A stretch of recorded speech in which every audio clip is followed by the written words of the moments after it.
Hi guys, കുറേ കാലമായി ഒരു മേക്കപ്പ് ഷൂട്ട് ചെയ്യണം എന്ന് വിചാരിക്കുന്നു. സോ ഞാൻ ഇന്ന് പോകുന്നത് എൻ്റെ ചേച്ചീൻ്റെ വീട്ടിലേക്കാണ്. മേക്കപ്പ് ഷൂട്ടും ചേച്ചിയുടെ വീടും തമ്മിൽ എന്താ ബന്ധം എന്നല്ലേ?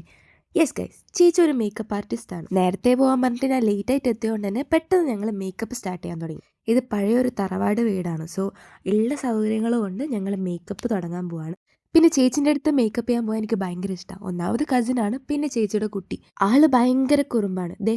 തൻവി മാത്രമല്ല ഇന്നുള്ളത്, തൻവിയുടെ കൂട്ടുകാരിയും. പിന്നെ പറയണ്ടല്ലോ, രണ്ടും കൂടി കഥ പറച്ചിലും ബഹളമൊക്കെ ആയിരുന്നു. പിന്നെ മേക്കപ്പ് ചെയ്യുമ്പോൾ ഏറ്റവും വലിയ ടാസ്ക്കാണ് ഈ ലെൻസ് വെക്കാന്ന് പറയുന്നത്. ഞാൻ ഒറ്റക്ക് വെക്കുകയാണെങ്കിൽ കുഴപ്പമില്ല, വേറെ ആരെങ്കിലും വെച്ച് വരുമ്പോൾ കണ്ണിലേക്ക് അത് പിടിക്കത്തില്ല. രാവിലെ കുളിച്ച് കുട്ടപ്പേര് നിന്നു. ഇപ്പൊ ലാസ്റ്റ് ഞാൻ പറഞ്ഞ ഇന്ന് വരുന്നില്ല, ഇന്നില്ല ഷൂട്ട്. പോയി ഉറങ്ങിക്കോ.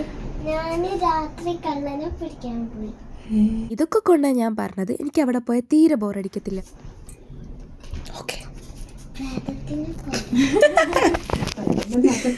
പിന്നെ ഞാൻ എൻ്റെ ചേച്ചി ആയതുകൊണ്ട് പറയല്ല, ചേച്ചിയുടെ മേക്കപ്പ് എനിക്ക് ഒത്തിരി ഇഷ്ടമാണ്. വെറുതെ നിന്നപ്പോൾ പിള്ളേർക്ക് അഭിപ്രായം ചോദിച്ചതാ. രസമുണ്ടോ മേക്കപ്പ്? രസമുണ്ടോ? ഇല്ല, മുഖത്ത് നോക്കിയിട്ട് പറ. പിന്നെ അതൊക്കെ കഴിഞ്ഞ് രണ്ടിന് സ്നേഹപ്രകടനമായി. സ്നേഹം എനിക്ക് ആദ്യമായിട്ട് ഇത്ര ഉമ്മ കിട്ടുന്നത്. ദൈവമേ, മുഖടിച്ചോണ്ട് തന്നെ. മതി അതോ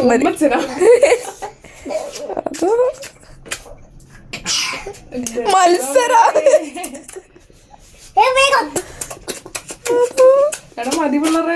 എനിക്ക് ഇക്കളിയാവുന്നു.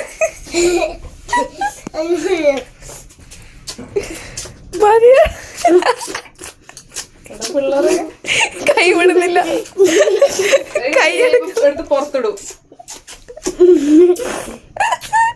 പിന്നെ അതെ, എന്നെ കൂട്ടാൻ വന്നപ്പോൾ അതുലേട്ടൻ്റെ കാറിൽ കയറി ഞങ്ങൾ ഷൂട്ടിന് പോവാണ്. ഇന്നത്തെ ഷൂട്ട് അണ്ടല്ലൂരിൽ നിന്നാണ് എടുക്കുന്നത്. അതുലേട്ടൻ തന്നെയാണ് എടുക്കുന്നത് കേട്ടോ. കുറേ നാൾ പ്ലാൻ ചെയ്തിട്ടാണ് ഇപ്പോൾ ഷൂട്ട് എടുക്കാൻ പോകുന്നത്. പിന്നെ ചേട്ടൻ്റെ വൈഫും ഉണ്ടായിരുന്നു. ചേട്ടൻ്റെ വൈഫുമായിട്ട് ഞാൻ നല്ല കമ്പനിയാണ്. പിന്നെ അങ്ങനെ ഷൂട്ടൊക്കെ എടുത്തു. അങ്ങനെ വീട്ടിലെത്തി ചായ ഒക്കെ കുടിച്ച് ഞാൻ തിരിച്ച് വീട്ടിലേക്ക് പോയി. അപ്പം അത്രയേ ഉള്ളൂ. അടുത്ത വീഡിയോ കാണാം. ബൈ.